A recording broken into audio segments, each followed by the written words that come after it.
All right, so this morning I wanted to talk to you about something I see a lot on Facebook and on other sites, and this is the whole notion of can you get started in real estate investing with no money?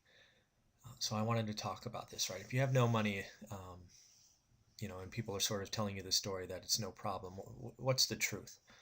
So I wanted to tackle that meaty topic given the number of posts and questions I see on it.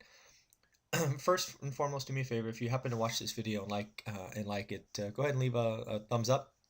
Also, love to see your comments below. And as always, if you know someone interested in real estate investing, please not only share this video, but share this channel with them, because that's what I'm trying to do, is create this channel and help 1,000 people. And I think this morning we're up to 52. All right, let's get started. So again, we always go through the goals of the session. First, we're going to talk about, is it possible to get started in real estate investing, the whole no money, no credit, no connections, etc. So we're going to talk about, if that's you, what do I think some of the keys to being successful are? Things I would do if I was dropped into a new market and I had no cash, no contacts. I thought I would just sort of put my hat on and see what I would do. And then what are some things I offer, because as you'll see in this session, there are lots of people out there who claim to be an eager real estate investor, and of course, many of them don't have cash, hence the topic of this video. But I want to talk about what I've done given the number of requests I get.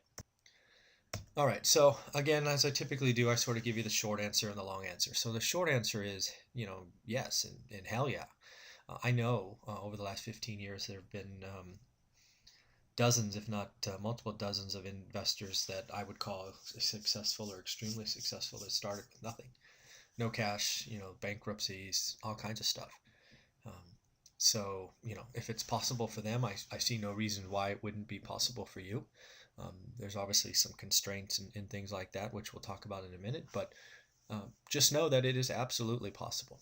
Real estate investing offers you the opportunity to start with nothing and grow to a 7-figure net worth. I've known dozens of people to do it. So, congratulations. Well, here's the long answer. You need to realize that with no money, most properties in your market are not for you.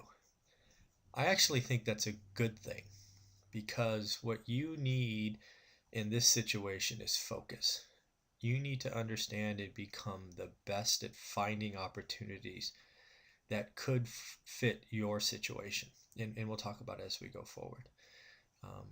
But you can't get distracted. This is where I see most new investors who have no money fail, frankly, is they get distracted by all the noise of listings in the MLS and first day listings and expired listings. And those aren't the deals for you.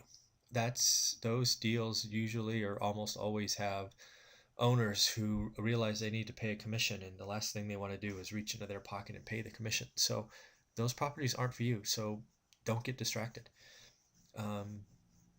Understand that, with this situation there, again, the situation that you need to look for, right? The whole quote unquote motivated seller are limited, right? You're not going to get the one looking for a clean sale to an FHA buyer. You're not going to find the landlord who just wants to, flip it for something else, or, all of that. So again, I think this is a good thing, because what you should have is time, but you should be laser focused on becoming the best you can in your market at finding the few opportunities. And there's probably, in a market the size of Fresno, which I'll just call it 1 million homes or 1 million properties, there's probably, I don't know, I haven't really thought about this, but I bet you there's somewhere between 1,000 and 5,000 potential properties that could fit. So it's interesting to think about it that way. So it's less than 1%; it's 0.5% maybe, but that's a good thing. So figure that out. You need to value what you have. This is another thing that I think a lot of new investors don't appreciate, is you actually have a lot of value, at least a lot of potential value, to investors such as myself or others like me in your market. We typically don't have a lot of time. So you do, potentially, or should, and you're going to become the best at finding those 1,000 to 5,000 opportunities in a market the size of Fresno, or your market. Value that. Make sure you're getting a fair exchange. And then last, you need to find a partner who's willing to invest in you, right? You'll see at the end of this that if there's individuals out there in Fresno that are hungry for this, I'm willing to invest, and I'm sure there's other investors out there in your market that are willing to do that as well. You've got to understand and appreciate that successful investors are very skeptical. I mean, very skeptical, and rightly so. I think I get approached 100 times a year by some wide-eyed new investor claiming to be eager, hungry, willing to do anything, you name it. And as soon as they find out what they have to do, right, they have to go hunting for these diamonds that are hidden. They're not happy, and they maybe do it for a weekend and then they don't do anything. They're done. They're out. If you're looking for a successful investor to just pass you a deal when they don't want one, good luck. That's not how this works, guys.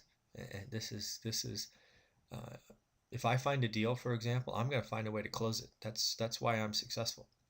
I'm not going to go, oh, I found 7 and I don't need the 7th. I'll just let it go. That's not how it works. So again, so of the 100 times I'm approached, there may be one that's willing to really do the work. But that one person is going to be that person that gets successful and has an excellent shot at becoming a millionaire. So again, it is possible, but it requires work. You have to, again, as I sort of talked about earlier, you need to focus on what you do have and avoid distraction. So, why bother offering up properties in the MLS that require, a 5 or 6%, 4%, whatever it is, commission? Do you have the commission money, right? Are you going to pay that for the seller, right? Hey, let's offer full price, but no money down, owner carry. That's, I guess it's possible, but the seller's going to have to come up with the commission money. That's probably not a good fit. So again, don't be distracted. Don't confuse busy work with productive work. These are areas that, you need to focus on what you can do. And I'll show you what I'll do, I think, in the next slide. You need to become the best at doing or finding motivated sellers. Finding motivated sellers, talking to motivated sellers, finding situations where you can get a discount or, for time, right, for speed.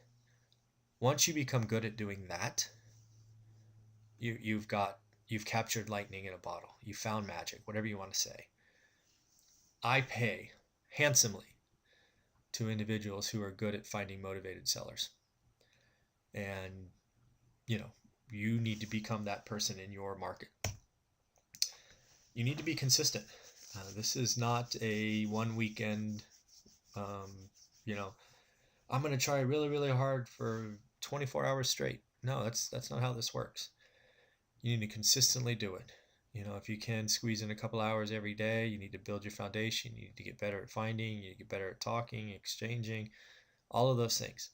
And, once you sort of build that, your value will become apparent to your partner, and you'll go from making little money to medium money, and eventually probably becoming part of the deal or part of the end game. And then what you should be doing is you shouldn't be splurging those hundreds or thousands of dollars on toys and dinners and movies and all that stuff. You should be building your own financial cushion. Because if you want to become one of those, the 1 in 100 that, goes on to become a millionaire, you've got to become eventually the lead investor, right? There's little money available or usually paid out to folks that find stuff. But when you've got the capital to put it together, invest, fix it up, sell it, that's when you make big money. That's when you make chunk money. So save everything you can in that area. So if I was dropped into a new market, there's lots of things you can do. This is just one example that I put together in a few minutes. First thing I would do is I try to find all the local real estate investor groups in the area, right? I would try to figure out who they are, what groups they are, when they meet, all that kind of stuff. I do this for both in-person sessions and online. If I was dropped into Cleveland or Austin or whatever, I would find there's probably dozens of little groups, and they're probably 30 to 50 people. Okay, so I just find out who they are. Then I would do is I would drive that market, and I personally would generate a list of 100 or more, frankly, if I was getting started and no one wanted to show value. But maybe it's as little as 50 that might be vacant or in some kind of distress, right? I'd take a photo of it, ideally a nice photo. I'd note the address. Then I'd go home and I'd go get a rough comp and try to figure out, how it fits in the market. And I would just get really good at that, right? So I'd have a booklet, and probably online or soft copy, right? Booklet or PowerPoint or whatever you want to call it, of 100 homes and things I found. And then I would go and take just a few samples and let the folks know at these real estate events that, hey, I'm a bird, I'm a bird dog, and I go out and find deals, and here's a few samples of what I can do for you. And oh, by the way, this is all I ask, and understand what you have, and start sharing that with the market. So I'd probably go to an event like this and go, hey, I'm a bird dog, and I get, I'm willing to make the investment, and what I need from you is, to invest in me. And then we would have a conversation. We try to figure out what that booklet's worth, and what they're looking for, and how I can help them. And we would find a way to benefit each other. And again, I think this lots of folks call this bird dogging. Basically, tell me what you want, I'll go find it and point at it, and get you all the data I have. So again, there's lots of things you could do. If you were handy in construction or whatever, you could partner on flips as far as effort and exchange that effort for something. So again, there's lots of things you could do. This is probably what I would do, right? Because I've always focused on finding deals as my value in securing capital. So again, this is why I built it this way. Just again, know your strengths, know what you're good at, and go after it. So these are just some things I offer investors in my market. Again, I get approached all the time. I always look for new investors because I can't cover Fresno. Again, 1,000,000 homes, it's just too big. So I've created a finder's fee scale that increases as the investor has success, right? So, if an investor is out there and is just taking a bunch of pictures, I actually have an ugly house contest that rewards them every month. Again, it's little money, but again, it's little time. Again, take a picture, give me the address, and we can, maybe you'll find something.